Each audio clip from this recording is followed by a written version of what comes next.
Walang puwang ang basahan sa palasyo ng mga mapagpanggap, habang duguan ang mga daliri ni Talia sa pagtahi ng murang bestida para sa kanyang anak.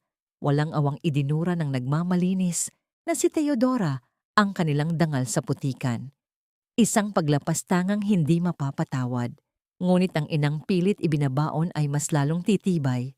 Dudurugin niya ang huwad na moralidad ng elitistang paaralang ito. Sino ang unang luluhod kapag bumaliktad na ang mundo? Walang puwang ang basahan sa palasyo ng mga mapagpanggap, habang duguan ang mga daliri ni Talia sa pagtahi ng murang bestida para sa kanyang anak. Walang awang idinura ng nagmamalinis na si Teodora ang kanilang dangal sa putikan. Isang paglapastangang hindi mapapatawad. Ngunit ang inang pilit ibinabaon ay mas lalong titibay. Dudurugin niya ang huwad na moralidad ng elitistang paaralang ito. Sino ang unang luluhod kapag bumaliktad na ang mundo? Ano ba ang hindi niyo maintindihan? Ang mga batang walang kinagis ng ama ay magdadala lamang ng dumi at kahihiyan sa prestihiyosong okasyong ito. Ikisan niyo ang pangalan ng batang yan. Huwag ninyong isama ang anak ng labanderang yon sa letanggil dahil panira lang sila ng litrato ng mga kumpletong pamilya. Ang malamig at matalim na tinig na yon ni Tia Teodora ay nagdulot ng isang nakabibinging katahimikan sa pasilyo ng St. Jude Academy. Sa labas ng bahagyang nakasiwang na pinto ng opisina, nakatayo si Talia. Wala siyang kakayahang humakbang palayo. Wala rin siyang tapang na pumasok. Hawak niya sa kanyang magkabilang kamay ang mga bagong plansang uniforme ng mga anak ng mga mayayamang babaeng nasa loob. Mga uniformeng pinagpuyatan niyang ayusin simula pa ng madaling araw habang pilit iniinda ang hapdi ng mga sariwang paltos sa kanyang mga daliri. Ginawa niya yon upang may pandagdag pambili ng puting sapatos para sa kanyang anak na si Teresa. Ngunit ang mariing pagguhit ng pluma sa papel na nanggaling sa loob ng silid ay tila naging isang patalim na direktang humiwa sa kanyang dibdib. "You're right, Tia Teodora. Mabuti nang tanggalin ang Teresa na yon." Pagsang-ayon ng isang ina na may halong mapanuksong pagkaawa sa tinig. Paano naman kikilos yung bata doon? Nakakaawa lang siya kapag nakita niyang may mga daddy yung iba, tapos siya, wala. Tayo pa ang lalabas na masama kapag umiyak iyon doon. It's for her own good na rin na wag na silang umattend. Nanikip ang lalamunan ni Talia. Parang naubos ang hangin sa buong paligid. Mahigpit niyang kinuyom ang kanyang mga nanginginig na kamay. Pinipigilang mabitawan ang mga nakasabit na uniforme dahil alam niyang wala siyang ipambabayad kapag dumumi ang mga ito. Ang pait na lumandas sa kanyang lalamunan ay kasing lutong ng katotohanang gaano man siya magpakabuti sa mata ng mga taong ito. Ang pagiging isang inang nag-iisa ay isang sumpa at isang nakakahawang sakit na dapat ihiwalay sa kanilang perpektong mundo.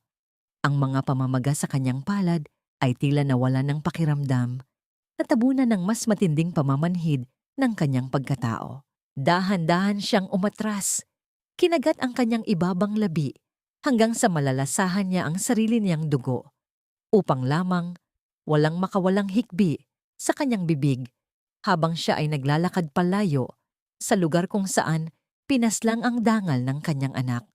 Ang init ng araw ay tila walang awang nakadagan sa mga balikat ni Talia habang naglalakad siya pauwi sa kanilang maliit at maalikabok na eskinita. Bit-bit niya ang isang bagong sako ng mga labahin na kinuha niya mula sa isa sa mga bahay sa subdibisyon.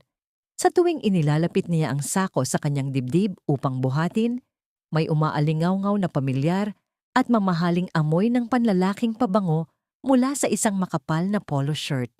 Isang amoy na nagbibigay ng kakaibang kaba at katanungan sa kanyang isipan. Ngunit wala siyang panahon upang pag-isipan kung sino ang nagmamay-ari nito. Ang tanging naglalaro sa kanyang isipan ay ang mukha ng kanyang anak. Bago pa man siya makarating sa tapat ng kanilang pinagtagpi-tagping pinto, masiglang sumalubong sa kanya si Teresa. May hawak itong kapirasong papel na pinuno ng makukulay na guhit mula sa mga pudpud na krayola. "Mama! Mama, tingnan mo oh!" bungad ng inosenteng bata habang iwinawagayway ang papel. Makikita sa guhit ang dalawang babae na may suot na malalaki at gininto ang bestida, nakangiti sa ilalim ng isang malaking chandelier. Tayo po ito, Mama. Nag-drawing po ako para alam ko kung anong itsura natin sa party. Tapos nilinis ko rin po yung luma kong sapatos para pwede ko siyang isalisi habang wala pa yung bibilhin mo. Ibinaba ni Talia ang mabigat na sako ng labahin. Ang kanyang mga tuhod ay tila gawa sa yelo na biglang natunaw. Lumuhod siya sa harap ng kanyang anak. Tiningnan niya ang sapatos ni Teresa. Luma, manipis ang swelas at may bahagyang putik sa gilid dahil sa paglalaro nito sa labas. Walang salitang lumabas sa bibig ni Talia. Dinampot niya ang laylayan ng sarili niyang kupas at manipis na palda at dahan-dahan itong ipinampuna sa dumi ng sapatos ng anak. Yumuko siya ng husto, itinatago ang kanyang mukha, habang ang mga luhang kanina pa niya pinipigilan ay tuluyan ng pumatak at sumama sa alikabok ng sapatos ng bata. Ang init ng kanyang mga luha ay nag-iwan ng maliliit na marka sa luma nitong katad. Mama, bakit po? Inosenteng tanong ni Teresa. Hindi napapansin ang pag-iyak ng ina dahil sa pagkakayuko nito. Niyakap ng bata ang leeg ni Talia. Ang maliliit at maiinit nitong braso ay tila naging lubid na mas lalong sumakal sa puso ng ina. Mama, maganda ba ako sa Letanggil next week? Excited na po akong makita nila ang tinatahi mong dress para sa akin. Nananatiling nakaluhod si Talia, yakap ng mahigpit ang kanyang musmos na anak habang ang mundo sa kanyang paligid ay gumuho sa isang nakakabinging katahimikan. Paano? Paano ko sasabihin sa aking anghel na ang mundong pinapangarap niya ay walang lugar para sa mga katulad namin? Paano ko papatayin ang nag-iisang liwanag sa kanyang mga mata? Ang malamig na baldosa ng opisina ni Tia Teodora ay tila yelong tumatarak sa mga manipis na tuhod ni Talia, ngunit mas manhid ang kanyang puso kaysa sa kanyang katawan. Nakayuko siya, mahigpit na nakakuyom ang mga daliring puro paltos at sugat mula sa magdamag na paglalaba. Sa paligid niya ay nakaupo ang mga ina ng St. Jude, mga babaeng balot ng mamahaling alahas at amoy ng mga pabangong hindi kailanman mabibili ng isang tulad niya. Humihigop sila ng tsaa habang pinapanood siyang unti-unting pinapatay ang sariling dangal para lamang sa isang kapirasong pangarap ng kanyang anak. Kahit ako na po ang maglinis ng buong Grand Hall pagkatapos ng Letanggil, kahit wag na po ninyo akong bayaran sa paglalaban ng mga kurtina sa buong taon. Tia Teodora, panginginig ng boses ni Talia. Ang kanyang mga mata ay nakapako lamang sa makintab na sapatos ng direktora. Hayaan niyo lang pong makasama si Teresa. Isang gabi lang po. Gusto ko lang po siyang makitang suot ang bestidang tinahi ko para sa kanya. Isang mapaklang ngiti ang sumilay sa mga labi ni Teodora. Ibinaba nito ang mamahaling tasa sa platito at tinitigan si Talia nang may pandidiri na itinatago sa likod ng huwad na pagkaawa. Talia, look at yourself. Tignan mo ang mga kamay mo. Ang maglaba ang trabaho mo, hindi ang mag-ilusyon na nabibilang kayo rito. Malumanay, ngunit nakakalasong wika ni Teodora na mas lalong nagpadilim sa mundo ng nakaluhod na ina. Naiintindihan mo ba kung bakit ko ito ginagawa? It is for Teresa's mental health. Ano ang sasabihin ng bata kapag nakita niyang sumasayaw ang mga kaklase niya kasama ang kanilang mga tatay habang siya ay nakaupo lang sa gilid? You are being a selfish mother. Ipinipilit mo ang anak mo sa mundong hindi kayo tatanggapin kailanman. Ang mga salitang yon ay tila mga asidong ibinuhos sa bukas na sugat ni Talia. Nais niyang sumigaw. Nais niyang ipagtanggol ang kanyang pagiging ina, ngunit ang takot na tuluyang ipagtabuyan ng kanyang anak sa eskwelahang iyon ang pumipigil sa kanyang dila. Unti-unti siyang napapikit, handa nang tanggapin ang buong pagkatalo. Ang pag-ikot ng seradura ng pinto ay pumutol sa mapang-aping katahimikan ng silid. Bumukas ito at pumasok ang isang matangkad na lalaki. Ang kanyang mabibigat ngunit kalmadong mga hakbang ay nagdulot ng biglaang pagpigil ng hininga sa mga babaeng naroroon. Nakasuot siya ng isang pamilyar na makapal na polo shirt, ang eksaktong uri ng tela at amoy ng pabango na palaging inuuwi ni Talia upang labhan tuwing madaling araw. Hindi sumigaw ang lalaki. Wala siyang dalang galit sa kanyang mukha, kundi isang malamig na awtoridad na hindi maaring tutulan. Lumapit siya sa gitna ng silid at tinitigan ng namumutlang si Teodora. Is that how my family's donations are being used, Tia Teodora? Para manghiya ng isang inang walang ibang ginawa, kundi ang magtrabaho ng marangal? Ang tinig ni Tristan ay buo at malalim, umaalingaw-ngaw sa bawat sulok ng opisina. Napatayo si Teodora mula sa kanyang silya, ang kanyang mapagmataas na tindig ay biglang gumuho. Tristan, iho, hindi mo naiintindihan. We are just maintaining the standard of the academy. Para din ito sa bata. I don't need your hypocritical justifications. Pagputol ni Tristan ng may matigas na diin. Tumingin siya sa listahang nakapatong sa mesa, kung saan nakaguhit ang malaking pulang ekis sa pangalan ni Teresa. Babalik ang pangalan ng bata sa listahan. I will personally sponsor Teresa for the Litanggile. Kung sino man sa silid na ito ang may problema doon, maaari ninyong ilabas ang inyong mga anak sa paaralang ito ngayong araw din. Walang sino man ang nakapagsalita. Ang mga marites na kanina lamang ay mapanghusga ay biglang napayuko at naging abala sa pagtitig sa kanilang mga kuko. Ang pamilya ni Tristan ang may-ari ng lupang kinatatayuan ng paaralan at ang pinakamalaking nagbibigay ng pondo sa buong probinsya. Ang kanyang salita ay batas. Dahan-dahang lumapit si Tristan sa nakaluhod na si Talia. Ang kanyang bawat hakbang ay maingat, tila natatakot na mabasag ang natitirang lakas ng babae. Yumuko siya, hindi alintana ang alikabok sa sahig na dumikit sa kanyang mamahaling pantalon at pinulot ang luma at nis-nis na bag ni Talia na nahulog kanina. Hindi niya hinawakan si Talia ng sapilitan. Sa halip, inilabas niya ang isang malinis at puting panyo mula sa kanyang bulsa at dahan-dahan itong inialok sa babae.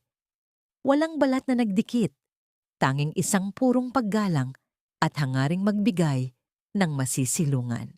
Tumayo na po kayo. Malambot at halos pabulong na wika ni Tristan.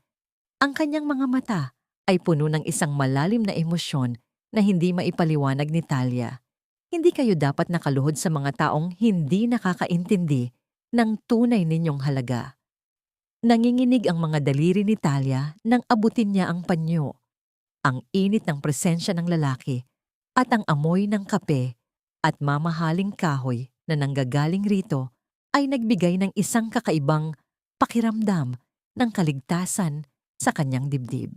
Sa unang pagkakataon matapos ang napakahabang panahon, may isang taong hindi siya tiningnan bilang isang maruming basahan, kundi bilang isang taong karapat-dapat irespeto.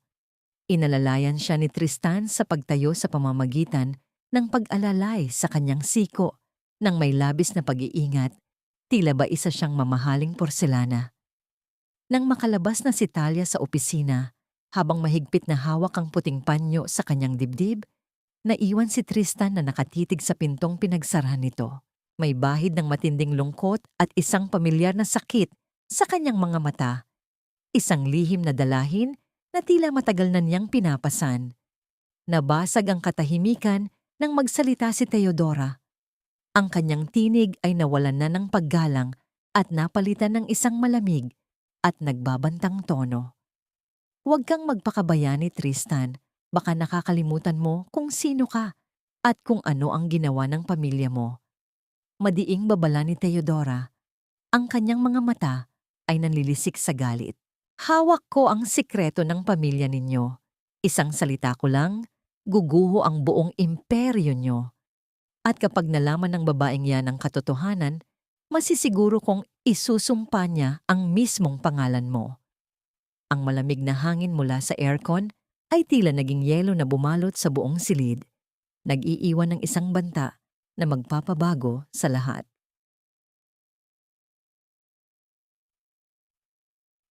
Ang banta ni Teodora ay tila isang malamig na hanging nag-iwan ng panginginig sa hangin.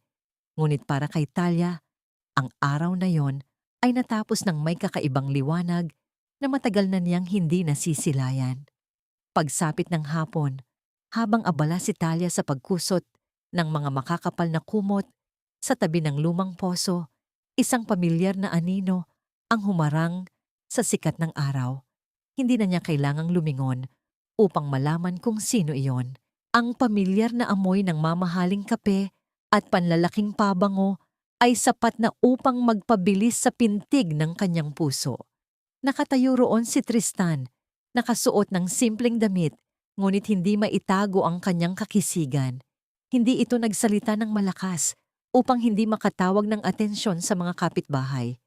Sa halip, tahimik itong lumapit at nagpatong ng isang maliit na supot ng mainit na ensaymada at isang baso ng kape sa ibabaw ng malinis na kahoy malapit sa kanya. Walang malalaking salita, tanging isang sulyap na puno ng pag-iingat. Huwag mong kalimutang magpahinga. Hindi mo kailangang pasanin ang buong mundo ng mag-isa. Malambot na wika ni Tristan bago ito tuluyang tumalikod at naglakad palayo. Iniiwan si Talia na nakatitig sa mainit na pagkain. Ang simpleng gawaing iyon ay tumunaw sa yelong nakabalot sa kanyang dibdib. Hindi siya binili ng lalaki. Hindi siya inalok ng pera na parang isang pulubi. Inalok siya nito ng kalinga, isang bagay na matagal na niyang ipinagkait sa kanyang sarili. Nang sumapit ang malalim na gabi, ang init ng damdaming iyon ay dala-dala pa rin ni Talia habang nakaupo siya sa ilalim ng malamlam na ilaw ng kanilang maliit na sala. Ang kanyang karayom ay walang tigil sa pagtusok sa puting tela ng bestida ni Teresa. Sa kanyang tabi ay nakaupo si Elena, ang kanyang matalik na kaibigan at katuwang sa lahat ng hirap ng buhay. Magkatulong silang nagbuburda ng mga maliliit na perlas sa laylayan ng damit. Kinuha ni Elena ang nag-iisang piraso ng pandesal mula sa mesa at dahan-dahan itong hinati sa dalawa. Iniabot ang mas malaking bahagi kay Talia. Kainin mo na ito, Bes. Kanina ka pa walang tigil diyan. Nakangiting sambit ni Elena, bagaman bakas ang matinding pagod sa mga mata nito dahil sa paglalabarin maghapon.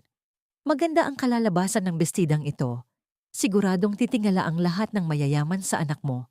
At malay mo, baka pati yung gwapong sponsor niya mapatitig na rin sa mama ni Teresa. Isang mahinang tawa ang kumawala sa mga labi ni Talia habang kinukuha ang tinapay. Sira ka talaga, Elena. Wala akong panahon sa ganyan. Ang mahalaga lang sa akin ay makitang masaya si Teresa. Balang araw, giginhawa rin tayo. Makakapagtapos sila at hindi na natin kailangang magpalimos ng respeto sa iba. Nagngitian ng dalawang ina. Pinagsasaluhan ng simpleng tinapay na tila ba yon ang pinakamasarap na hapunan sa buong mundo. Pinatatamis ng kanilang mga pangarap para sa kanilang mga anak. Ngunit habang namamayani ang kapayapaan sa maliit na tahanan ni Talia, isang madilim na plano ang unti-unting nabubuo sa kabilang bahagi ng syudad. Sa loob ng maalikabok at malamig na archive room ng St. Jude Academy, nag-iisa si Theodora. Tanging ang liwanag mula sa isang maliit na lampara ang tumatanglaw sa mga lumang kahon ng dokumento. Walang habas niyang binubuklat ang mga papeles ng mga naging estudyante at empleyado. Maraming taon na ang nakalilipas. Huminto ang kanyang mga daliri nang makita niya ang isang pamilyar na apelyido sa isang nakatuping folder, ang tunay na apelyido ng yumaong asawa ni Talia. Nang buksan niya ito, isang lumang kontrata ang bumungad sa kanyang mga paningin. Tinitigan niya ang isang partikular na linya sa pahina at ang mga pirma sa ibaba nito. Isang nakakikilabot na ngiti ang sumilay sa kanyang mga labi. Kaya pala ganun na lamang ang pagtatanggol mo sa inang yon, Tristan. Kaya pala nagpapanggap kang bayani. Bulong ni Theodora sa sarili. Ang kanyang mga mata ay nanlilisik sa tuwa. Ang papel na hawak niya ay hindi lamang isang dokumento. Isa itong patalim na kayang pumatay ng 2 ibon gamit ng isang taga. Ano kaya ang mararamdaman ni Talia kung malaman niyang ang kamay na nag-abot sa kanya ng panyo ay ang parehong kamay na pumirma sa kasunduang sumira sa buhay ng kanyang asawa. Bumalik ang eksena sa eskinita kung saan tahimik na nagtatahi si Natalia at Elena. Ang mapayapang gabi ay biglang nawasak nang makarinig sila ng isang malakas at sunod-sunod na pag-ubo mula sa kabilang kwarto ng bahay ni Elena. Hindi iyon ordinaryong ubo. Tila pinupunit nito ang baga ng bata mula sa loob. Binitawan ni Elena ang hawak na tela at nagmamadaling tumakbo papasok sa kanyang bahay. Sumunod agad si Talia. Nang buksan nila ang pinto, nakita nila si Leo, ang 7 taong gulang na anak ni Elena, nakahawak sa kanyang dibdib habang namimilipit sa sakit. Nang tanggalin ng bata ang kanyang kamay mula sa kanyang bibig, tumambad sa kanila ang masaganang dugo na nakamantsa sa kanyang manipis na sando. Isang nakakabinging tili ang pinakawalan ni Elena. Binuhat niya ang nanghihinang anak. Hindi alintana ang dugong kumapit sa kanyang sariling damit. Talia, tulungan mo ako. Ang anak ko. Leo, anak, huwag kang pipikit. Ang kanilang mga nagmamadaling yabag ay umalingaw-ngaw sa malamig na pasilyo ng pampublikong ospital. Ilang minuto ang lumipas. Amoy gamot at amoy ng kamatayan ang pumalibot sa kanila. Nakaupo si Elena sa sahig, nakayuko at walang tigil sa pag-iyak. Lumapit si Talia at inilabas ang isang panyong naglalaman ng kanyang natitirang barya. Ang perang itinabi niya para sana sa puting sapatos ni Teresa. Walang pag-alinlangan niya itong inilagay sa nanginginig na palad ni Elena. Mahigpit na niyakap ang kaibigan upang iparamdam na hindi ito nag-iisa. Bumukas ang pinto ng emergency room at lumabas ang doktor. Bakas ang matinding pagod at pag-aalala sa mukha nito. Agad na tumayo si Elena. Nakikiusap ang mga mata. Mrs., kritikal ang lagay ng puso ng anak ninyo, wika ng doktor. Ang kanyang boses ay tila martilyong dumudurog sa natitirang pag-asa ng ina. Pumutok ang isang ugat malapit sa kanyang baga. Kailangan natin siyang operahan. Bukas na bukas din. Kung hindi mailalagak ang paunang bayad na 200,000 piso, pagsapit ng umaga, hindi kakayanin ng katawan niya ang susunod na atake. Ikinagagalak kong sabihin na tutulong kami, pero ang mga materyales para sa operasyon ay kailangang bilhin agad sa labas. Nanghina ang mga tuhod ni Elena at tuluyan siyang napasalampak sa malamig na sahig, humihikbi ng napakalakas habang tinatawag ang Diyos. 200,000, isang halagang kahit isanla nila ang kanilang mga kaluluwa ay hindi nila kailanman mabubuo sa loob ng isang gabi. Tinitigan ni Talia ang kanyang umiiyak na kaibigan. Ang kanyang sariling mga luha ay walang patid sa pag-agos. Ramdam ang matinding kawalang lakas at kawalang katarungan ng mundo laban sa mga mahihirap na inang tulad nila. Wala silang malapitan. Wala silang matakbuhan. Ang katahimikan sa maliit na bahay ni Talia ay hindi katahimikan ng kalungkutan, kundi ng isang payapang pag-asa. Sa kauna-unahang pagkakataon, ang kanyang tahanan ay napuno ng halakhak ng isang bata na may kalarong halos maituturing na ama. Nakaupo si Tristan sa sahig, kasama si Teresa, seryosong-seryosong tinutulungan ng bata sa pagdidikit ng mga maliliit na tuyong dahon para sa school project nito. Ang kanyang malalaking kamay ay maingat na gumagabay sa maliliit na daliri ng bata, puno ng pasensya at lambing na hindi kailanman nakita ni Talia sa sinumang lalaki. Pinagmamasdan sila ni Talia mula sa kusina habang naghahanda ng kape. Ang puso niya ay tila isang tuyong lupa na biglang diniligan ng ulan. Sa tagpong iyon, sa ilalim ng malamlam na ilaw ng kanilang bumbilya, hindi niya nakita ang isang mayamang negosyante. Ang nakita niya ay isang pamilya, isang larawan na matagal na niyang inalis sa kanyang mga pangarap dahil sa takot na masaktan. Ngunit heto, kusa itong nabubuo sa kanyang harapan at ang pakiramdam ay tama. Nang matapos ang proyekto, halata na ang pagod sa mukha ni Tristan. Ang kanyang mga mata ay bahagyang bumagsak at ang kanyang mga balikat ay tila mas mabigat.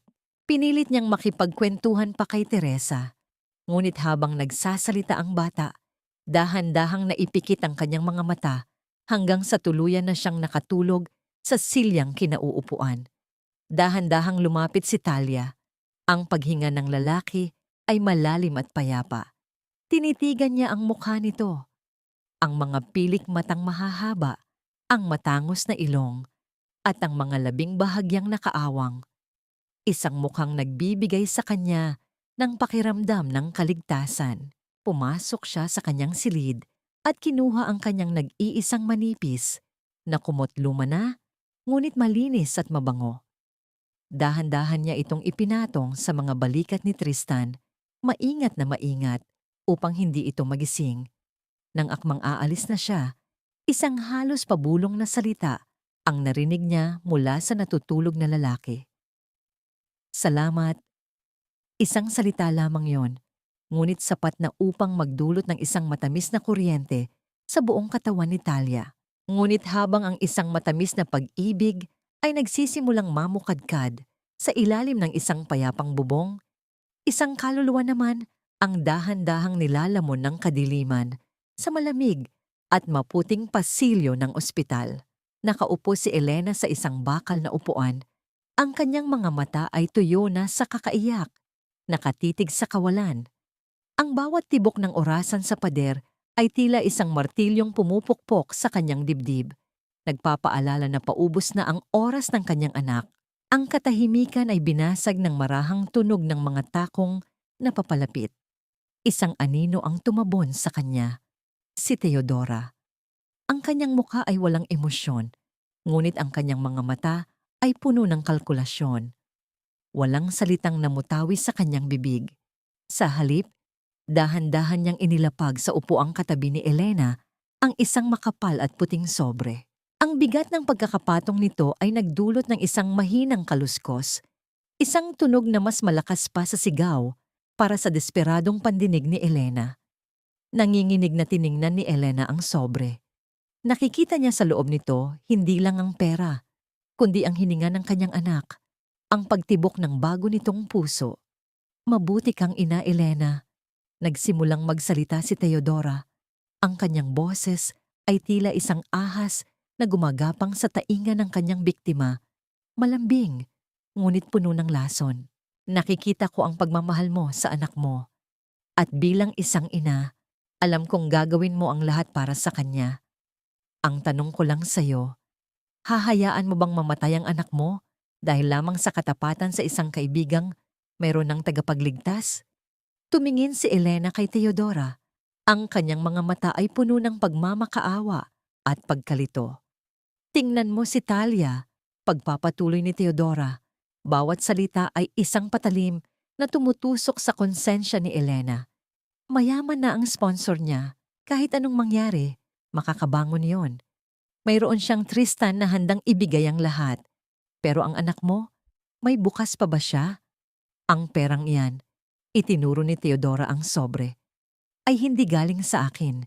Iyan ay galing sa isang inang nakakaintindi sa paghihirap ng kapwa-ina.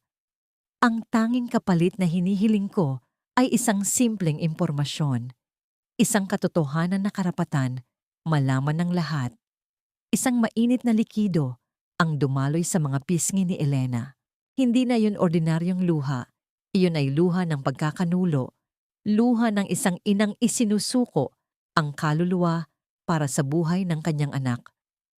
Ang imahe ng naghihingalong si Leo ay naglalaro sa kanyang isipan, kasabay ng imahe ng nagtitiwalang mukha ni Talia. Dahan-dahan, dahan-dahan niyang iniangat ang kanyang nanginginig na kamay. Ang bawat galaw ay tila tumitimbang ng 1,000 kilo. Ang kanyang mga daliri ay marahang dumapo sa sobre. Malamig, tulad ng magiging malamig niyang konsensya. Ang yumaong asawa ni Talia, halos pabulong na tanong ni Teodora. Lumapit ito ng husto na halos magdikit na ang kanilang mga mukha. Sabihin mo sa akin ang lahat tungkol sa kanya, lalo na ang koneksyon niya sa mga demarko sa pamilya ni Tristan. Hinawakan ni Elena ang sobre. Ang panginginig ng kanyang mga kamay ay hindi na napigilan. Sa paghawak niyang iyon, ibinigay niya ang impormasyong tatapos sa lahat ng kaligayahang nagsisimula pa lamang madama ng kanyang nag-iisang kaibigan. Ang pera ng Diablo ay nasa kanyang mga kamay na. Ang bawat tahi ng karayom sa puting tela ng bestida ni Teresa ay tila isang piping panalangin na natupad na sa wakas. Sa ilalim ng malamlam na ilaw ng kanilang munting tahanan, pinagmasdan ni Talia ang kanyang anak. Ang bata ay tila isang munting bituin na bumaba sa lupa, balot ng telang hindi man galing sa pinakamahal na tindahan, ay nagniningning naman dahil sa bawat patak ng pawis at puyat na ibinuhos ng isang ina. Ang mga mumurahing perlas na maingat nilang ibinurda ni Elena ay kumikinang, tila mga luha ng kagalakan na tumigas at naging hiyas. Isinalansan ni Talia ang buhok ng anak at sa bawat haplos niya, nararamdaman niya ang tibok ng puso ng bata na puno ng inosenteng pananabik. Sa sandaling iyon, tila nakalimutan ni Talia ang lahat ng hapdi ng kanyang mga paltos sa kamay. Isang marahang katok sa pinto ang bumasag sa katahimikan. Pagbukas ni Talia, tumambad sa kanya ang isang makintab na sasakyang itim na tila sumasalamin sa kabilugan ng buwan. Ang trooper na nakauniforme ay yumuko ng may malalim na paggalang. Isang pagtratong hindi kailanman naranasan ng isang labandera sa kanilang eskinita. "Pinapasundo po kayo ni Sir Tristan," ang magalang na wika nito na nagpabilis sa pintig ng puso ni Talia. Ang pagpasok nila sa bulwagan ng St. Jude Academy ay tila isang eksena mula sa isang panaginip na ayaw na niyang magising. Ang mga higanteng chandelier sa itaas ay naglalabas ng liwanag na tila ginto, tumatama sa bawat sulok ng engrandeng silid. Ngunit kasabay ng ningning ay ang matatalim na bulong-bulungan ng mga kababaihang balot ng diamante. Ang kanilang mga mata ay tila mga palasong nakatutok sa mag-ina, nagtataka kung paanong ang isang basahan ay nakatuntong sa kanilang palasyo. Tingnan mo ang lakas ng loob. Akalain mong makakarating pa rito ang labanderang yan? Ang mariing bulong ng isang ina habang nagtatago sa likod ng kanyang mamahaling abaniko. Sino kaya ang naghatid sa kanila? Mukhang may nauto na namang mayamang sponsor. Dagdag pa ng isa na may halong mapait na tawa. Nanikip ang dibdib ni Talia at dahan-dahan siyang yumuko. Handa na sanang lamunin ng hiya. Ngunit bago pa man siya tuluyang mabitag ng kanyang sariling takot, isang mainit na presensya ang tumabi sa kanya. Amoy ng kape, mamahaling kahoy at katiwasayan. "Magandang gabi, Talia.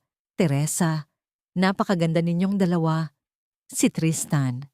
Nakatayo siya roon, tila isang matibay na haligi na handang sumangga sa lahat ng mapanghusgang tingin ng mundo.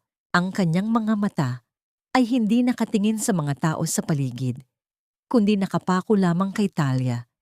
Isang tingin na puno ng labis, na paghanga at pagkilala sa kanyang tunay na halaga bilang isang babae at bilang isang ina. Sa ilalim ng titig na yon, tila naglaho ang mga mapang-alitang bulong. Naramdaman ni Talia ang init ng dugo sa kanyang mga pisngi, hindi dahil sa hiya, kundi dahil sa isang pakiramdam na matagal na niyang ibinaon. Ang pakiramdam na siya ay maganda at karapat-dapat mahalin. Yumuko si Tristan at dahan-dahang inayos ang isang laso sa balikat ni Teresa na bahagyang tumagilid. Ang kanyang bawat galaw ay puno ng lambing. Tila ba ang bata ay sarili niyang dugot laman. Nang muli siyang tumingin kay Talia, inialok niya ang kanyang braso nang may seryosong mukha ngunit may malambot na ngiti. "Huwag mong intindihin ang iba. Ngayong gabi, ikaw ang pinakamahalagang tao sa silid na ito." Pabulong na wika ni Tristan na tila isang lihim na pangako. Nanginginig na ipinatong ni Talia ang kanyang kamay sa braso ni Tristan. Sa bawat hakbang nila patungo sa gitna ng bulwagan, naramdaman niya ang tibay ng lalaking ito. Ang bawat sulyap ni Tristan ay tila nagsasabing hindi siya mag-iisa sa laban na ito. Handang-handa na sana silang sumayaw. Ang unang hakbang patungo sa isang bagong simula. Nang biglang magbago ang lahat. Isang nakakabinging katahimikan ang biglang bumalot sa paligid nang mamatay ang lahat ng malalaking ilaw. Tanging ang malalamlam na asul na ilaw sa gilid ang natira na nagbigay ng isang nakapangingilabot na atmosfera. Pagkatapos ng ilang segundo, isang matinis na tunog ang umalinggaw-ngaw mula sa mga speaker sa buong silid na nagpapatayo sa balahibo ni Talia. Sa itaas ng malawak na hagdanan, tumambad ang anino ng isang babaeng tila reyna ng kadiliman, si Theodora. Ang kanyang mukha ay maliwanag na nasisinagan ng isang spotlight at ang kanyang ngiti ay mas matalas pa sa anumang kutsilyo. Hawak niya ang mikropono na tila ba hawak niya ang tadhana ng bawat taong naroroon. Magandang gabi sa lahat ng mga perpektong pamilya ng St. Jude. Ang boses ni Theodora ay malamig at puno ng panunuya. Bawat salita ay tumatama sa katahimikan ng bulwagan. Bago tayo magpatuloy sa gabi ng kasiyahang ito, nais ko munang magbigay ng isang espesyal na parangal. Isang parangal para sa isang gabi ng pagpapanggap na dapat nang matapos. Itinaas ni Theodora ang isang folder na kulay kape at ang kanyang paningin ay dahan-dahang bumaba hanggang sa tumigil ito ng direkta sa mga mata ni Talia. Isang nakabibinging kaba ang lumamon sa buong pagkatao ni Talia habang ang mikropono ay muling umalingaw-ngaw sa bawat sulok ng tahimik na silid. Ang lason ay mas masarap kapag nakabalot sa asukal, hindi ba? Isang gabi ng pagpapanggap para sa isang labanderang nangangarap na maging reyna at isang lalaking nagbabayad puri sa isang kasalanang hindi niya kayang aminin.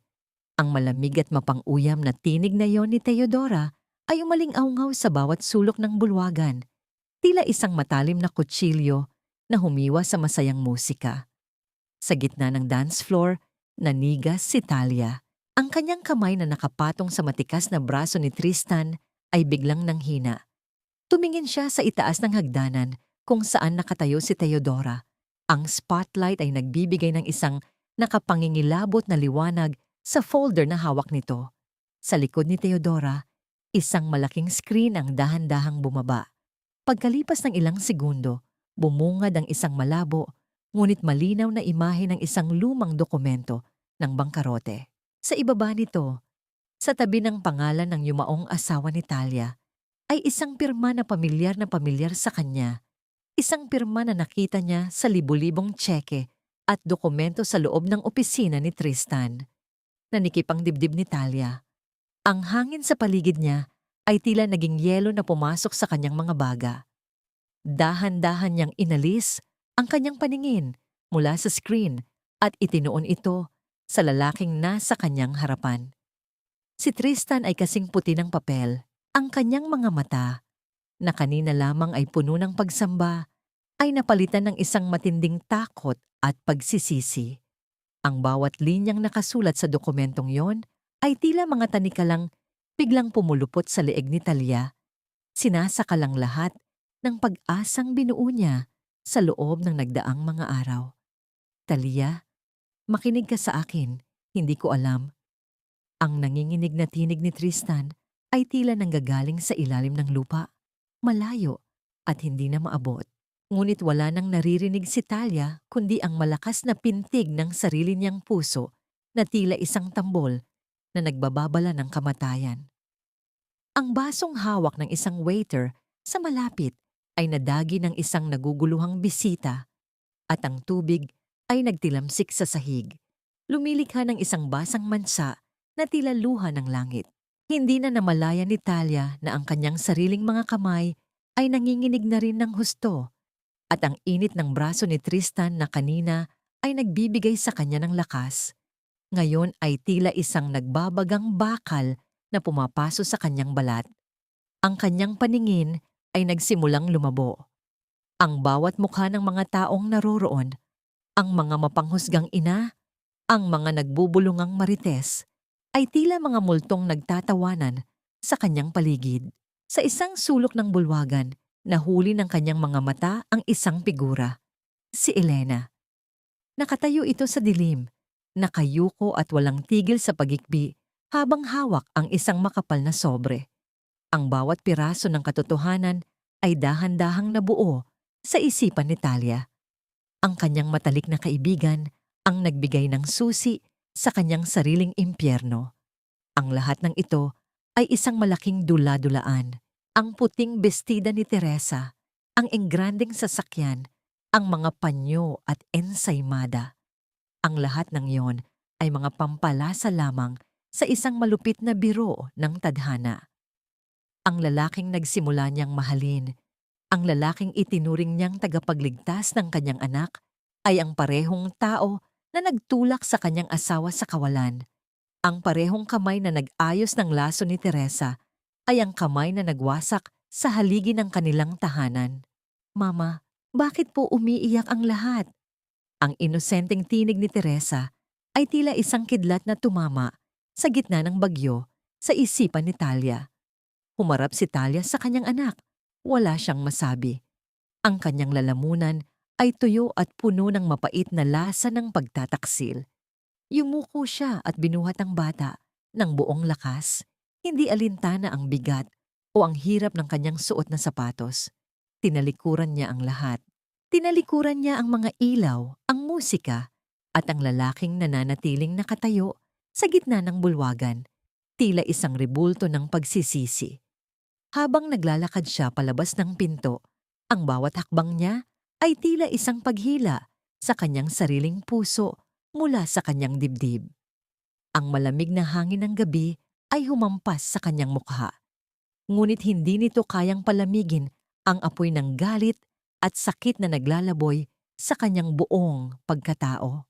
Tumingin siya sa madilim na langit at sa kauna-unahang pagkakataon, naramdaman niya ang isang uri ng pag-iisa na mas masakit pa kaysa sa kamatayan. Bakit ang mga kamay na nag-alay ng init ang siya ring kamay na bumasag sa aking mundo? Paano ko mapapatawad ang isang taong nagbigay sa akin ng langit habang ang mga paa niya ay nakatapak sa libingan ng aking nakaraan? Ang pinakamasakit na uri ng pag-iyak ay hindi iyong may kasamang malakas na hikbi, kundi iyong tahimik na pagpatak ng mga luha habang walang tigil ang iyong mga kamay sa pagtatrabaho upang malimutan ang lahat. Ang madilim na sulok ng munting bakuran ni Talia ay tila naging isang piping saksi sa kanyang pighati. Nakaupo siya sa isang maliit na bangko sa harap ng isang malaking planggana ng tubig. Ang puting bestida ni Teresa, ang damit na kanina lamang ay simbolo ng kanyang pinakamataas na pangarap, ay nakalubog ngayon sa sabon at tubig. Kinukuskus ni Talia ang tela ng buong lakas, tila ba ang bawat kuskus niya ay kayang burahin ang alaala ng gabing iyon o ang mantsa ng pagtataksil na nakakapit na sa kanyang kaluluwa.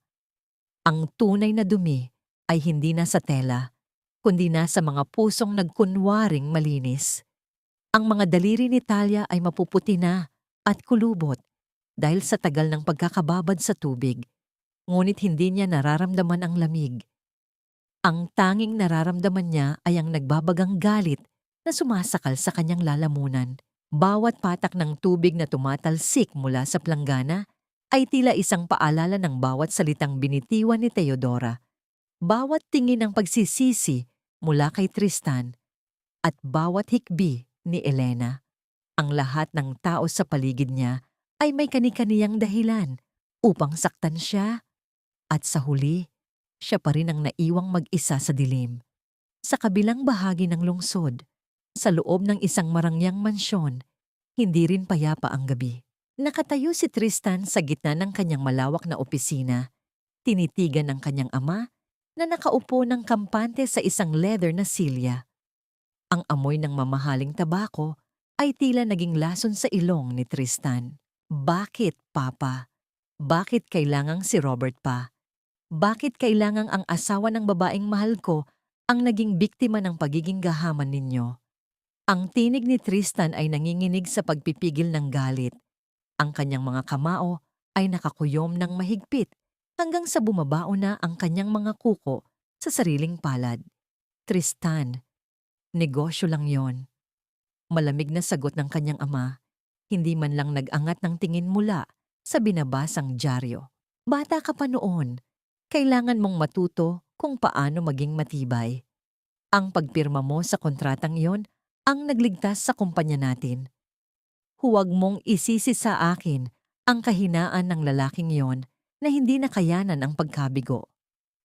Ang mga salitang yon ay tila huling pako sa krus na pinapasan ni Tristan.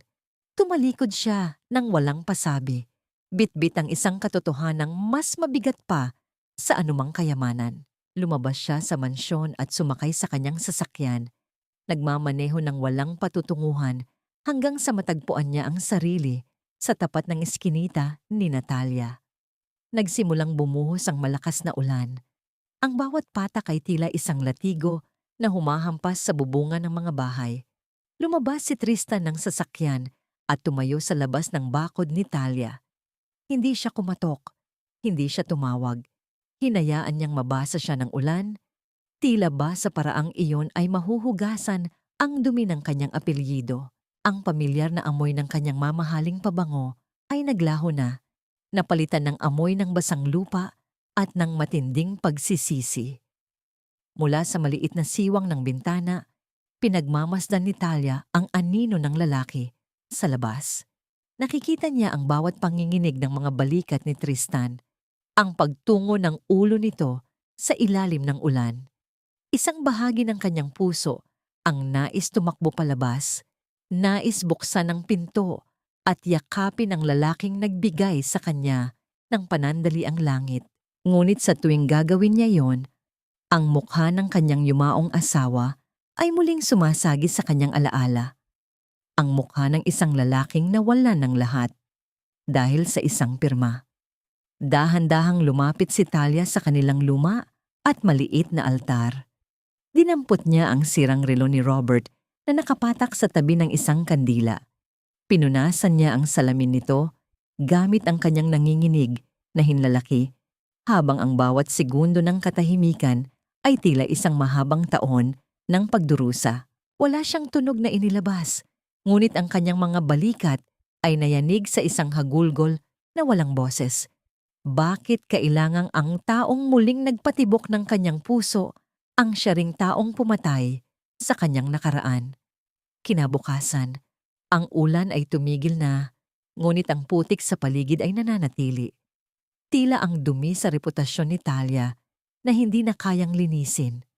Naglalakad siya patungo sa kanto upang maghatid ng mga labada nang makita niya ang isang puting papel na nakadikit sa kanilang bakod.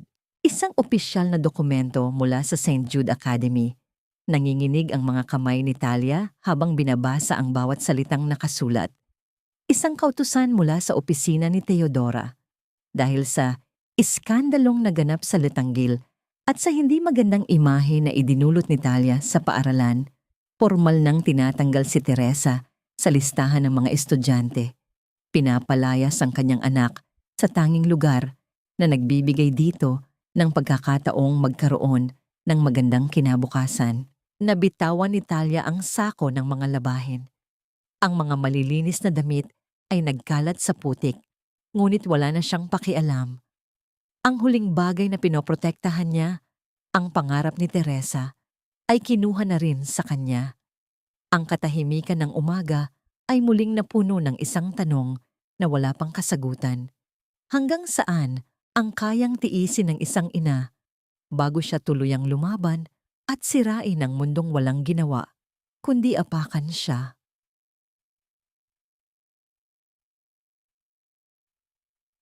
Ang pinakamalakas na boses ay hindi yaong sumisigaw sa galit, kundi yaong nananatiling kalmado sa gitna ng kawalang katarungan. Ang bawat hakbang ni Talia sa pasilyo ng St. Jude Academy ay hindi na kasing bigat ng dati. Sa kanyang kamay, mahigpit niyang hawak ang puting papel ng expulsion notice ni Teresa. Ngunit sa pagkakataong ito, hindi siya nakayuko. Ang kanyang mga balikat na dati ay laging nakasandig sa bigat ng labada ay tuwid na ngayon.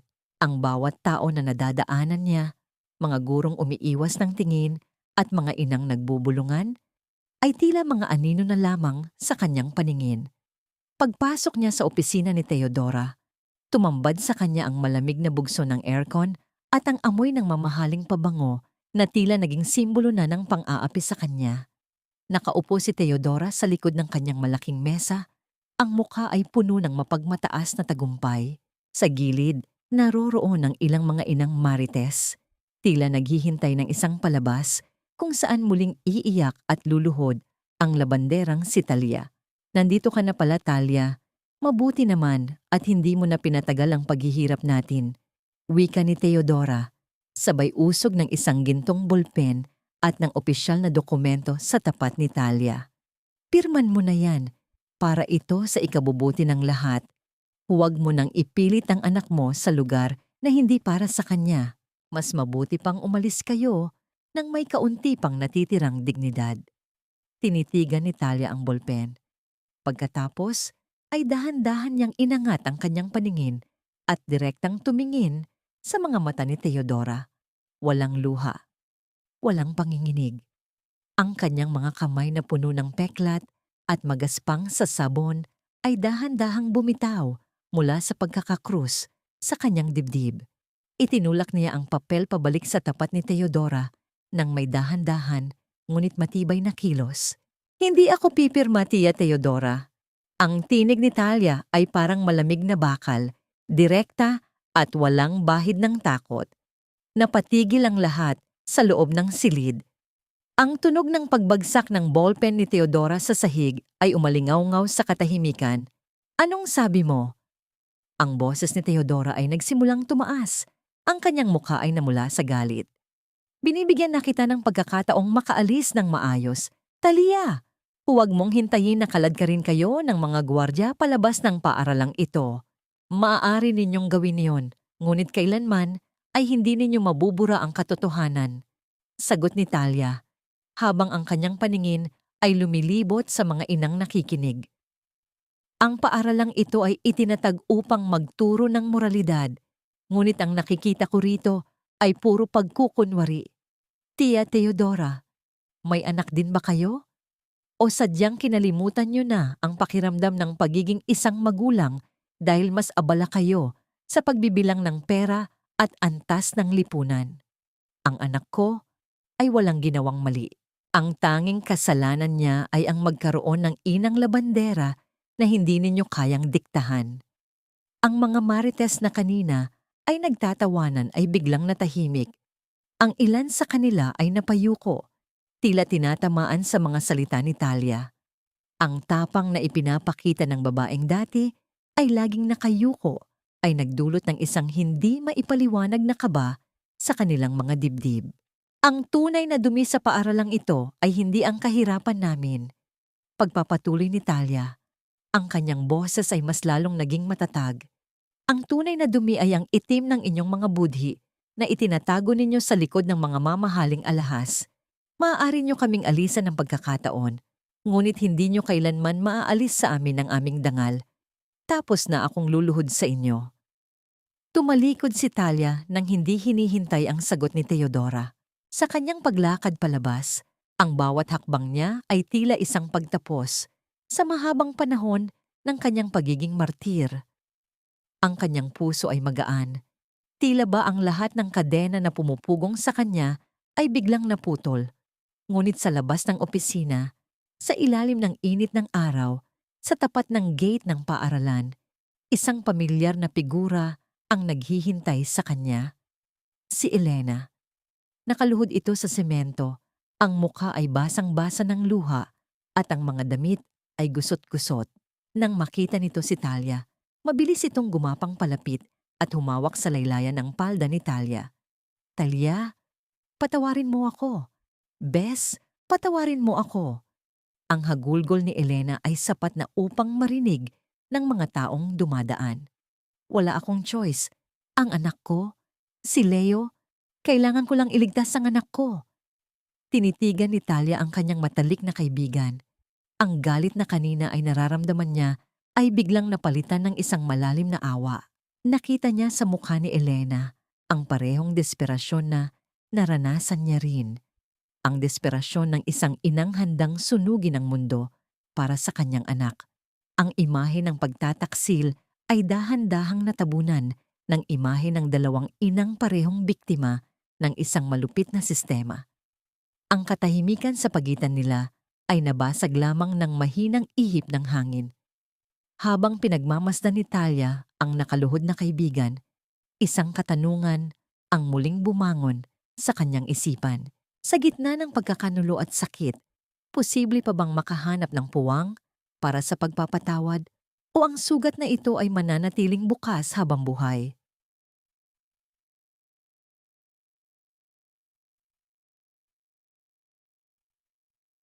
Ang tunay na kapatawaran ay hindi ang paglimot sa sakit na idinulot ng iba, kundi ang pag-unawa na ang bawat sugat ay may kwentong nagsimula sa isang desperadong pangangailangan. Ang semento sa tapat ng gate ng paaralan ay tila nagbabaga sa ilalim ng matirik na sikat ng araw.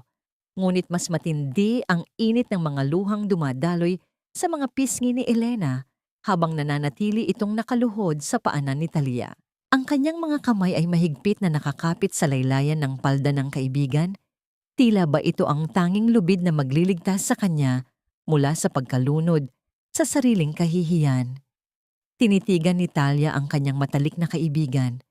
Nakita niya ang bawat linyang dala ng pagod sa mukha ni Elena, ang mga pasa sa braso nito dahil sa walang tigil na pagtatrabaho, at ang namumulang mga mata na sumasamo ng kaunting habag. Isang bahagi ng kanyang puso ang nagnanais na magalit. Nais niyang isigaw ang lahat ng sakit na nararamdaman niya mula ng gabing iyon sa bulwagan. Nais niyang itanong kung paano nagawa ni Elena na ipagpalit ang kanilang mahabang pinagsamahan sa isang sobrang puno ng pera.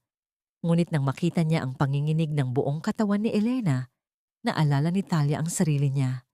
Naalala niya ang bawat gabi na hindi siya makatulog dahil iniisip niya kung paano pakakainin si Teresa. Naalala niya ang pakiramdam ng isang inang handang lumusong sa apoy para lamang sa kanyang anak. Ang galit na kanina ay tila isang malaking pader ay dahan-dahang natunaw, napalitan ng isang mapait ngunit malalim na pag-unawa.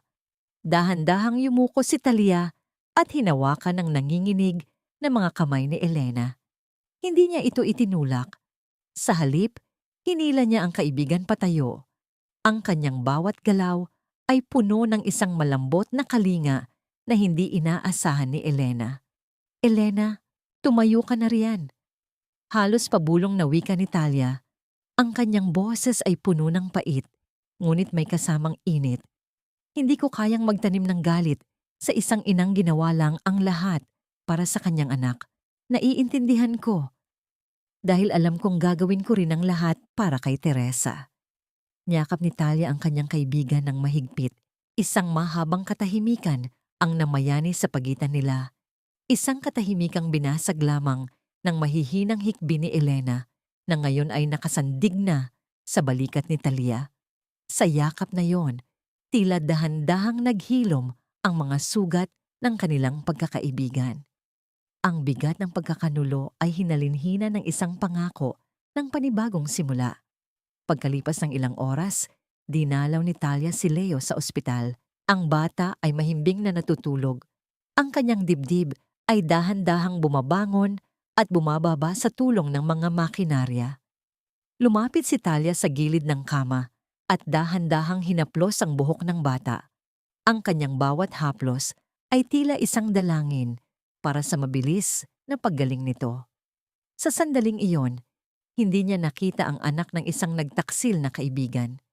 Ang nakita niya ay isang inosenteng buhay na karapat-dapat magkaroon ng bukas. Bago umalis si Talia, hinawakan ni Elena ang kanyang kamay at may iniabot na isang maliit at lumang flash drive na kulay pilak. Ang panginginig ng kamay ni Elena ay halata pa rin. Talia, kinuha ko ito sa mga gamit ni Robert bago siya mawala. Pabulong na wika ni Elena, ang kanyang mga mata ay puno ng katapatan. Itinago ko ito dahil natatakot ako. Natatakot ako sa kung anong kayang gawin ni Theodora. Pero ngayon, alam ko na ito ang magiging daan para makuha mo ang katarungang nararapat sa inyo. Robert wasn't just a victim, Talia. He was fighting back. Pag-uwi ni Talia sa kanyang maliit na tahanan, agad niyang isinalpak ang flash drive sa isang lumang laptop na ipinahiram sa kanya noon. Ang bawat segundo ng paglo-load ng mga files ay tila isang mahabang taon ng paghihintay. Nang bumukas ang mga dokumento, tumambad sa kanya ang katotohanang mas madilim pa sa kanyang inaasahan. Ang mga dokumentong naroroon ay nagpapatunay na matagal nang kinukurakot ni Teodora ang pondo ng St. Jude Academy. Ang mga donasyong para sana sa mga scholarship ng mga batang mahihirap ay napupunta sa sariling bulsa ng direktora. At ang asawa ni Talia na si Robert ay ang kaisa-isang taong nakatuklas nito. Ang pagbangkarote at pagkamatay ni Robert ay hindi lamang isang aksidente. Ito ay isang planadong pagpatay sa kanyang dangal upang hindi lumabas ang katotohanan.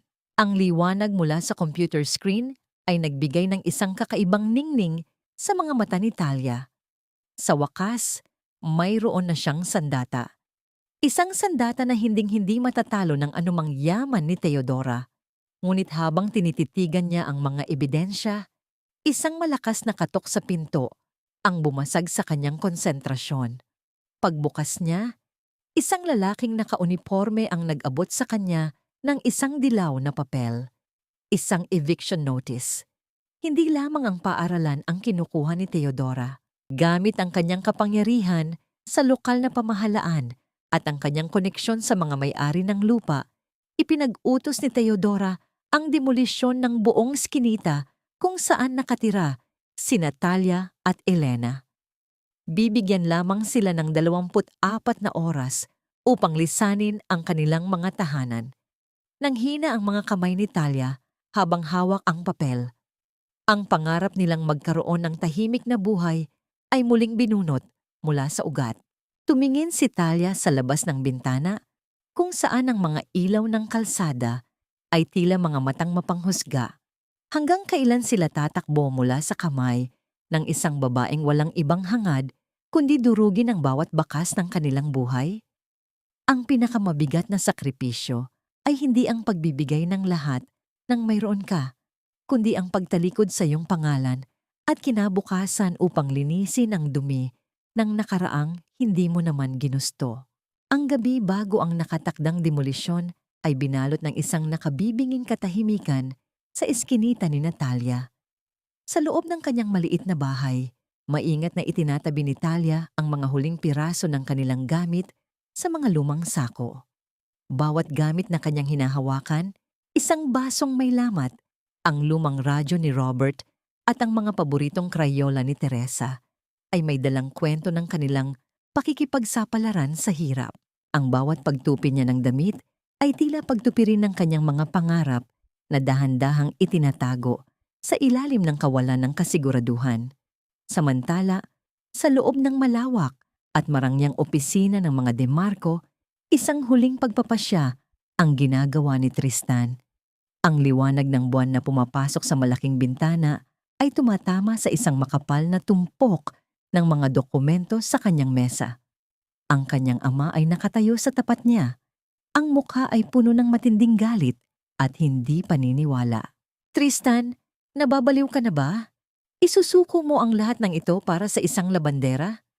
Ang boses ng kanyang ama ay nanginginig sa pagkamuhi. Ang kumpanyang ito, ang pangalan natin, lahat ng yan ay mawawala sa isang iglap kapag itinuloy mo ang imbestigasyong iyan laban sa sarili nating pamilya. Tinitigan ni Tristan ng kanyang ama, ang kanyang mga mata ay hindi na naghahanap ng pag-apruba, kundi puno na ng isang matatag na kapayapaan. Dahan-dahan niyang inilapag ang kanyang resignation letter at ang mga ebidensyang nag-uugnay sa kanilang kumpanya sa iligal na pagpapabagsak sa negosyo ni Robert. Maraming taon na ang nakalilipas. Ang pangalang Demarco ay naging simbolo na ng pang-aapi. Papa, ang tinig ni Tristan ay mababa, ngunit may bigat na hindi matatawaran. Hindi ko na kayang matulog sa gabi habang alam kong ang bawat sentimeng ginagastos ko ay galing sa paghihirap ng mga taong tulad ni Talia. Isinusuko ko ang mana ko. Isinusuko ko ang posisyon ko. Mas pipiliin kong maging walang-wala kaysa maging mayaman sa gitna ng isang kasinungalingan. Iniwan ni Tristan ang mansyon bitbit lamang ang isang maliit na folder. Nagmaneho siya patungo sa eskinita ni Talia, hindi bilang isang makapangyarihang sponsor, kundi bilang isang lalaking nagnanais lamang na makabawi sa lahat ng sugat na naidulot ng kanyang pamilya. Nang makarating siya sa tapat ng bahay ni Talia, nakita niya ang eviction notice na nakadikit pa rin sa pinto. Ang bawat salita roon ay tila isang sampal sa kanyang mukha. Lumabas si Talia mula sa dilim, bit-bit ang isang sako ng mga damit. Nang magtama ang kanilang mga mata, tumigil ang mundo para sa kanila. Ang pagod sa mukha ni Talia ay tila naging isang matalim na kutsilyo sa puso ni Tristan. Dahan-dahang lumapit si Tristan, ngunit hindi siya pumasok sa bakod. Huminto siya sa sapat na distansya, isang tanda ng paggalang sa espasyo at sa galit ni Talia. Inilapag niya ang dalang folder sa ibabaw ng isang lumang silya sa labas. Talia, hindi ko hihilingin na patawarin mo ako agad.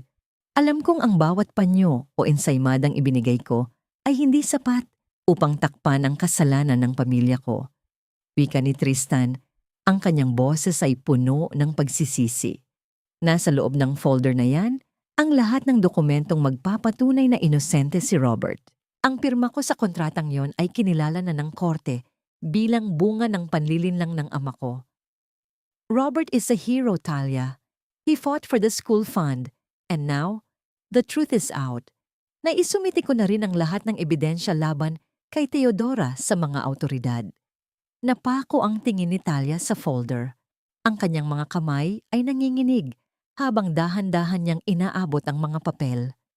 Ang bawat salitang binabasa niya ay tila isang malamig na tubig na nagpapalamig sa apoy ng kanyang galit. Ang pangalan ni Robert ay malinis na. Ang kanyang asawa ay hindi isang talunan. Isa siyang lalaking tapat hanggang sa huling sandali. Bakit mo ito ginawa, Tristan? Halos pabulong na tanong ni Talia. Ang kanyang mga mata ay nagsisimulang mapuno ng mga luha. Isinuko mo ang lahat, ang yaman mo, ang pamilya mo, para lang dito? Isang malungkot na ngiti ang sumilay sa mga labi ni Tristan.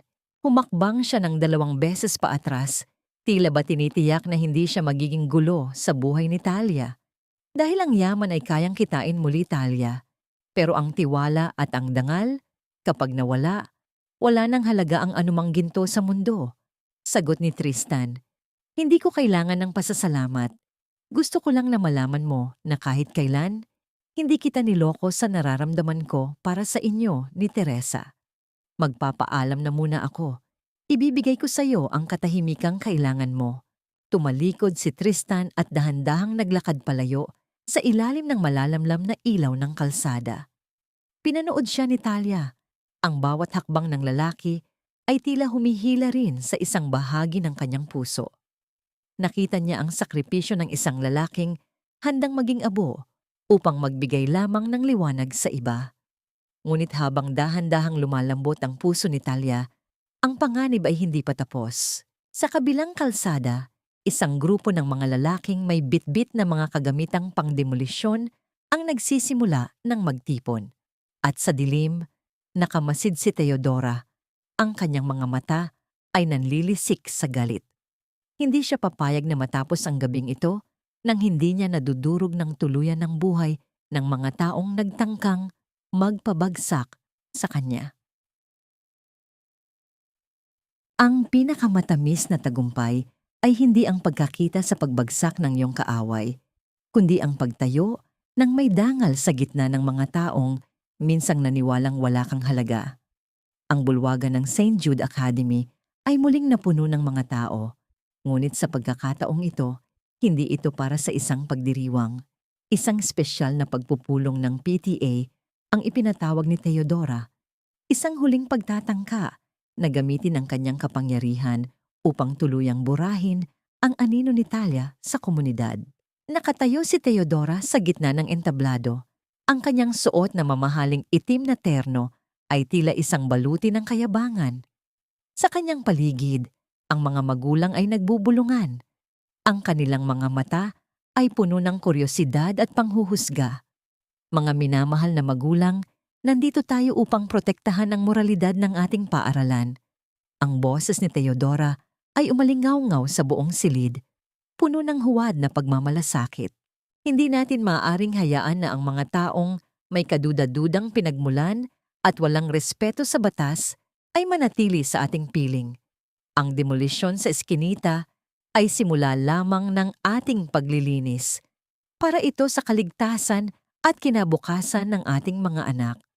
Huwag nating hayaang madumihan ng St. Jude ng mga basahang pilit nagsusuot ng seda.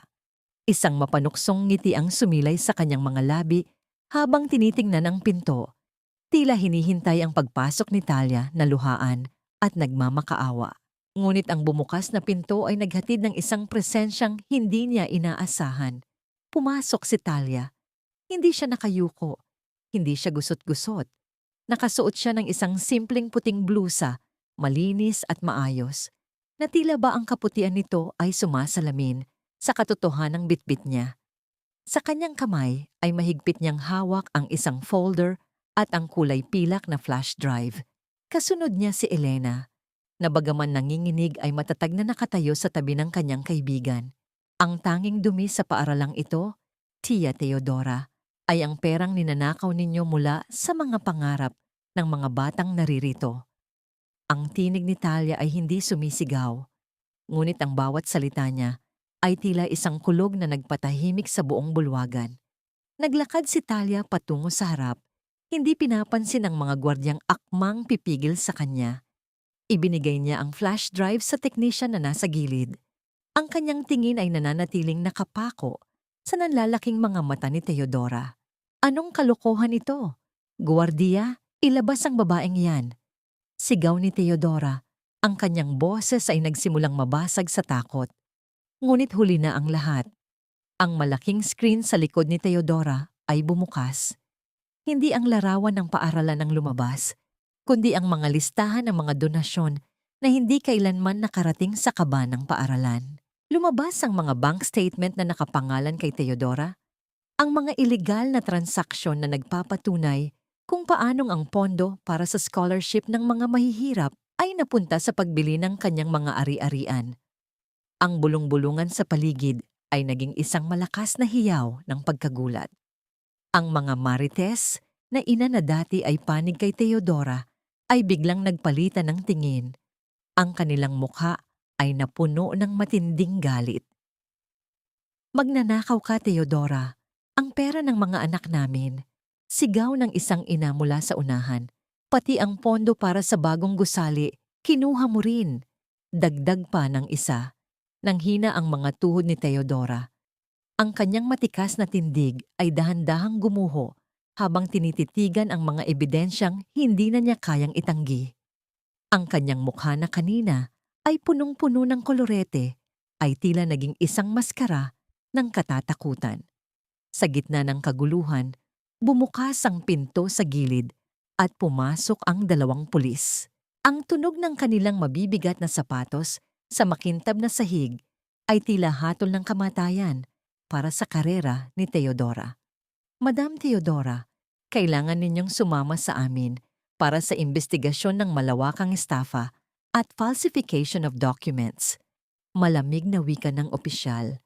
Sa harap ng lahat, ang reyna ng St. Jude ay pinilit na maglakad palabas. Ang kanyang mga kamay ay nakatago sa ilalim ng kanyang terno upang hindi makita ang mga posas. Ang bawat hakbang niya ay sinasabayan ng mga panlalait at pagsisisi ng mga taong dati niyang dinidiktahan. Nang madaan siya sa tapat ni Talia, huminto siya ng isang segundo. Ang kanyang mga mata ay puno ng puot, ngunit ang tanging nakita niya sa mga mata ni Talia ay ang isang malalim at payapang dignidad. Tapos na ang gabi mo, Tia Teodora. Pabulong na wika ni Talia. Ang katotohanan ng siyang tunay na naglilinis sa mundong ito. Nang mailabas na ang direktora, ang bulwagan ay binalot ng isang kakaibang katahimikan. Ang mga magulang ay dahan-dahang lumapit kay Talia. Ang ilan ay humihingi ng paumanhin. Ang ilan ay yumuyuko bilang tanda ng respeto. Ngunit hindi ang kanilang atensyon ang hinahanap ni Talia. Naglakad siya palabas ng paaralan. Nilalanghap ang sariwang hangin ng kalayaan. Ang bawat hakbang niya ay tila naghahanap ng isang pamilyar na anino. Lumingalinga siya sa paligid ng gate, sa ilalim ng mga puno, at sa kanto kung saan madalas siyang hintayin ng isang itim na sasakyan. Ngunit wala ang sasakyan doon. Wala ang amoy ng kape at mamahaling kahoy na nagbibigay sa kanya ng lakas. Naalala niya ang folder na iniwan ni Tristan. Isinuko nito ang lahat, ang yaman, ang pangalan, ang pamilya, upang lamang ibigay sa kanya ang katarungang ito. Isang matinding kaba ang gumapang sa dibdib ni Talia. Ang tagumpay na ito ay mapait dahil wala ang lalaking handang mamatay para lamang mabuhay ang kanyang dangal. Tristan, bulong ni Talia sa hangin, ang kanyang mga mata ay muling napuno ng mga luha. Nasaan ka na? Ang dapit hapon ay dahan-dahang nagiging gabi at sa gitna ng kanyang pagkapanalo, naramdaman ni Talia ang isang uri ng pangungulila na hindi kayang punan ng anumang ebidensya o katarungan. Ang katanungan ay nananatiling nakabitin sa malamig na hangin. Tapos na nga ba ang laban o nagsisimula pa lamang ang tunay na pagsubok ng paghahanap sa pusong nawala sa gitna ng bagyo?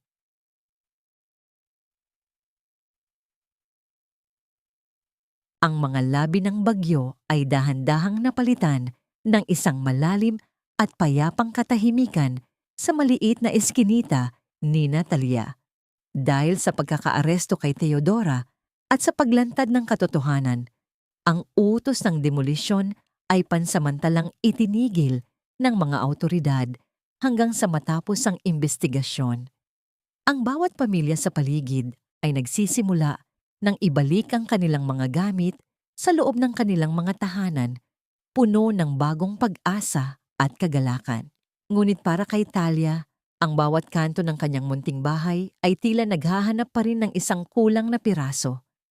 Naglalakad siya patungo sa likod ng kanilang bakuran, dala ang isang baso ng tubig, nang marinig niya ang isang paulit-ulit na tunog ng metal na tumatama sa kahoy. Hindi ito ang nakakatakot na tunog ng demolisyon, kundi ang isang ritmong puno ng kalinga at pag-aayos. Inangat ni Talia ang kanyang paningin at doon, sa ibabaw ng kanilang butas-butas na bubong, nakita niya ang isang lalaking hindi na nakasuot ng mamahaling terno. Nakasuot si Tristan ng isang kupas na puting t-shirt na basang-basa na ng pawis. Ang kanyang mga braso ay madumi na, sa kalawang at alikabok, habang maingat niyang pinapalitan ang mga lumang yero. Ang kanyang mukha ay seryoso, nakatuon lamang sa bawat pako na kanyang itinatama upang masiguro na hindi napapasukin ng ulan ang tahanan ni Talia. Nanatiling nakatayo si Talia sa ibaba, nakatingin lamang sa lalaking isinuko ang lahat ng kanyang karangyaan upang magsimulang muli mula sa putik. Ang bawat patak ng pawis mula sa noo ni Tristan ay tila isang hiyas na mas mahalaga pa kaysa sa anumang diamante sa St. Jude. Dahan-dahang bumaba si Tristan mula sa hagdanan nang mapansin niya ang presensya ni Talia. Ang kanyang bawat hakbang ay maingat, tila nahihiya sa kanyang kasalukuyang hitsura. Tristan, anong ginagawa mo rito? Halos pabulong na tanong ni Talia. Ang kanyang boses ay nanginginig sa pagitan ng gulat at paghanga. Nabalitaan ko na ang lahat ng nangyari sa paaralan. Masaya ako para sa inyo ni Teresa, Talia. Ang tinig ni Tristan ay mababa. May halong pagod, ngunit may kasamang malambot na kapayapaan. Pinunasan niya ang dumi sa kanyang mga kamay gamit ang isang lumang basahan. Wala na akong kumpanya, Talia. Wala na akong mansyon o mga mamahaling sasakyan. Ang tanging natira sa akin ay ang mga kamay na ito at ang hangaring ayusin ang lahat ng nasira ko kahit magsimula ako sa bubong ninyo. Lumapit si Talia ng husto. Naamoy niya ang halo ng pawis, bakal at ang pamilyar na kalinga na palagi nitong dala. Hindi na ito amoy ng isang mayamang sponsor. Ito ay amoy ng isang lalaking nahanap na ang kanyang tunay na tahanan sa gitna ng pagiging payak. Bakit, Tristan? Bakit kailangan mong gawin ang lahat ng ito? Isinuko mo ang buhay mo para sa amin. Wika ni Talia. Ang kanyang mga mata ay nagsisimulang mapuno ng mga luha ng pagpapatawad. Dahil ang tunay na buhay ay hindi nasusukat sa taas ng gusaling pag-aari mo, kundi sa kalaliman ng pag-ibig na kaya mong ibigay ng walang hinihintay na kapalit. Sagot ni Tristan, ang kanyang mga mata ay direktang nakatitig sa mga mata ni Talia. Napatawad mo na ba ako, Talia? Maaari ko bang subukang maging bahagi muli ng bukas ninyo? Kahit wala na akong maiaalok, kundi ang katapatan ko? Walang salitang lumabas sa bibig ni Talia. Sa halip, dahan-dahan niyang inabot ang kamay ni Tristan. Ang palad ng lalaki ay magaspang na ngayon. Puno ng mga kalyo mula sa pagtatrabaho. Ngunit para kay Talia, ito ang pinakamalambot na kamay na kailanman ay humawak sa kanya. Hinila niya ang kamay nito at dahan-dahang ipinatong ang kanyang ulo sa balikat ni Tristan. Nararamdaman ni Talia ang init ng katawan ni Tristan at ang mabilis na pintig ng puso nito na tumutugma sa sarili niyang tibok. Ang bawat hininga nila ay tila nagbubura sa bawat pait ng nakaraan. Sa ilalim ng nag-aagaw na liwanag ng dapit hapon, kung saan ang langit ay kulay kahel at lila, naramdaman ni Talia ang pagtigil ng mundo. Wala na ang mga mapanghusgang ina. Wala na ang mga kasinungalingan ni Teodora. Tanging silang dalawa lamang sa gitna ng kanilang munting eskinita na nagpapatunay na ang pag-ibig ay kayang maghilom ng kahit na pinakamalalim na sugat. Pinikit ni Talia ang kanyang mga mata, ninanamnam ang kapayapaang matagal na niyang hinanap. Ang bawat haplos ng hangin sa kanilang buhok ay tila isang basbas mula sa langit. Ang bigat ng kanyang mga dalahin ay tila dahan-dahang naglalaho, napapalitan ng isang pangakong hinding-hindi na siya maglalakad ng mag-isa sa ilalim ng ulan. Humarap si Tristan kay Talia. Ang kanyang mga daliri ay marahang humahaplos sa mga pisngi nito upang pahirin ang mga luhang dumadaloy. Tumingin siya ng malalim sa mga mata ng babae, isang tinging puno ng panibagong pag-asa at determinasyon. Talia, handa ka na bang bumuo ng panibagong bukas? Kasama ako. Ang tanong ni Tristan ay tila isang awit na nagbibigay ng bagong simula. Maliit man ang ating sisimulan, sisiguraduhin kong hindi na muling magkakaroon ng puwang ang takot sa puso ninyo. Tiningnan ni Talia ang paligid, ang kanilang simpleng bahay, ang mga kapitbahay na nagsisimulang magbukas ng kanilang mga ilaw, at ang anak niyang si Teresa na masayang naglalaro sa loob. Isang matamis at payapang ngiti ang sumilay sa kanyang mga labi. Isang ngiting nagsasabing sa wakas, tapos na ang gabi. Ang katanungang iniwan ni Tristan ay tila isang tulay patungo sa isang kinabukasang hindi na kailangang maging perpekto, basta't ito ay totoo.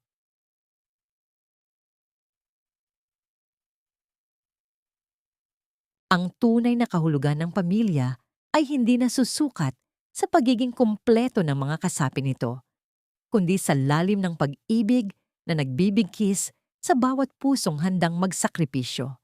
Isang taon, ang mabilis na lumipas mula nang yanigin ng katotohanan ang mga pader ng St. Jude Academy. Ang sikat ng araw sa umagang iyon ay tila mas maliwanag at mas malinis, bumabati sa bawat sulok ng bagong ayos na bulwagan ng paaralan.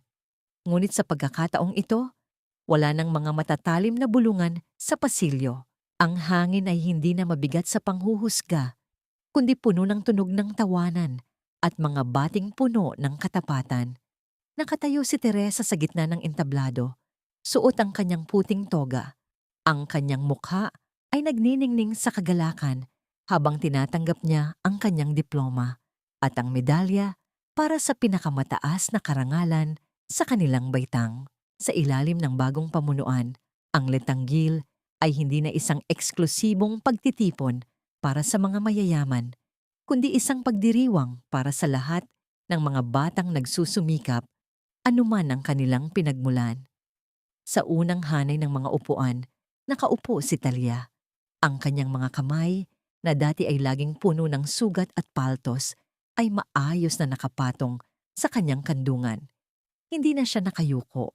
Ang kanyang suot na simpleng bestidang asul ay tila nagbibigay ng kakaibang liwanag sa kanyang mukha na ngayon ay payapa at puno ng dignidad. Sa kanyang tabi, nakaupo si Tristan.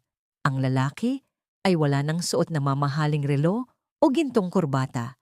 Nakasuot lamang siya ng isang malinis na barong Tagalog at ang kanyang mga mata ay nakatitig ng may labis na pagmamalaki kay Teresa.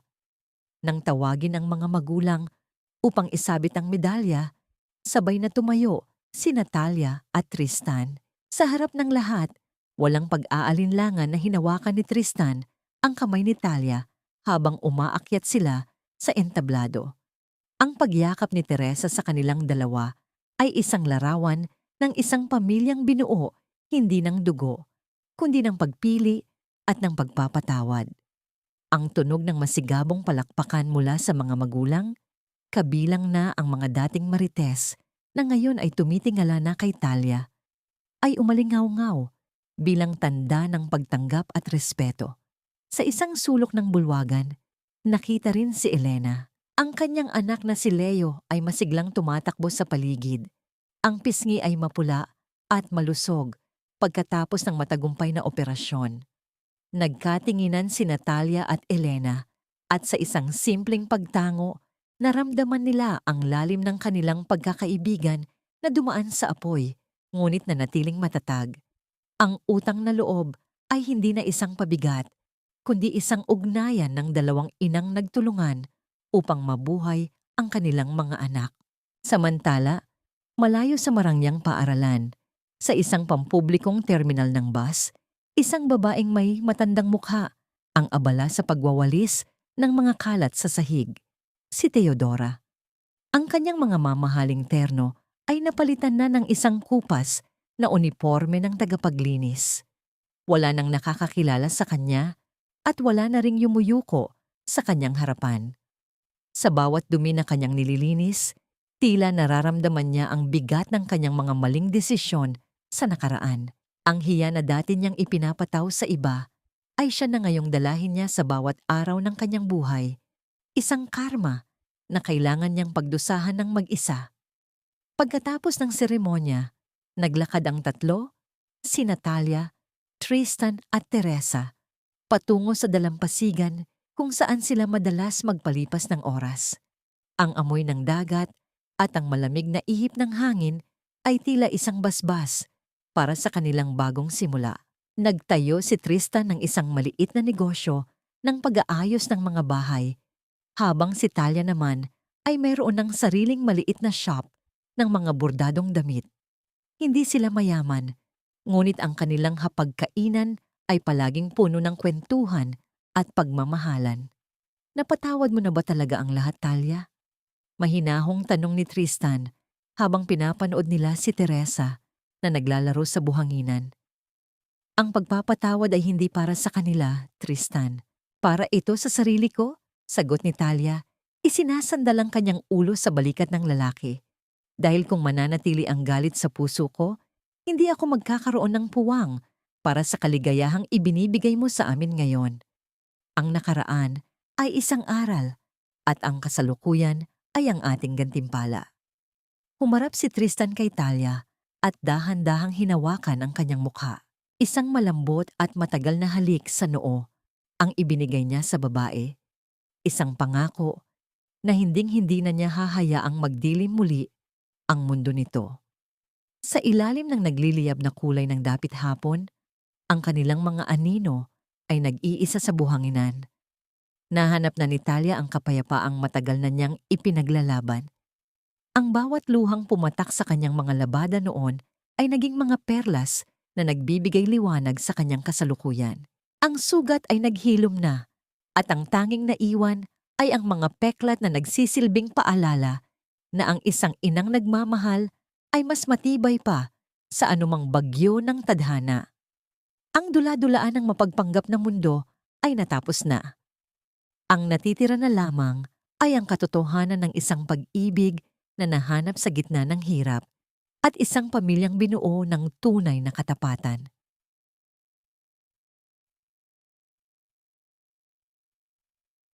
At sa bawat alon na humahalik sa pampang, ang lahat ng pait ng nakaraan ay tuluyan ng tinangay ng dagat. Iniiwan ng isang pamilyang binuo ng tunay na katapatan at wagas na pag-ibig. Mga minamahal kong tagapakinig, dito na nagtatapos ang ating mahabang paglalakbay kasama si Natalia, Tristan at Teresa. Mula sa kaibuturan ng aking puso, nais kong magpasalamat sa inyong pagtitiyaga at pakikinig hanggang sa huling pahina ng kwentong ito. Ang inyong pananatili sa bawat kabanata ay nagsilbing lakas upang maitawid ko ang damdamin ng bawat tauhan sa inyong mga pandinig. Habang isinusulat ko ang mga tagpong ito, lalo na ang mga sandaling dumanas ng matinding pagkadurog si Talia, ang pagluhod niya sa harap ng mapang-aping si Teodora at ang sakit ng pagkakanulo ni Elena, nadama ko rin ang bawat latay sa aking sariling dibdib.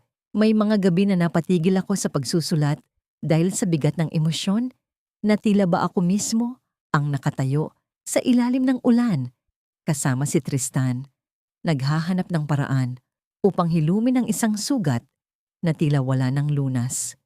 Ang kwentong ito ay hindi lamang basta bunga ng aking imahinasyon. Ito ay hango sa mga totoong kwento ng katatagan na nasaksihan ko sa aking sariling buhay. Ang mga inang Pilipina na sa kabila ng hirap at pang-aapi ay nananatiling matatag para sa kanilang mga anak. Ang bawat salitang inyong narinig ay isang pagpupugay sa lahat ng talya sa ating lipunan na patuloy na lumalaban ng may dangal.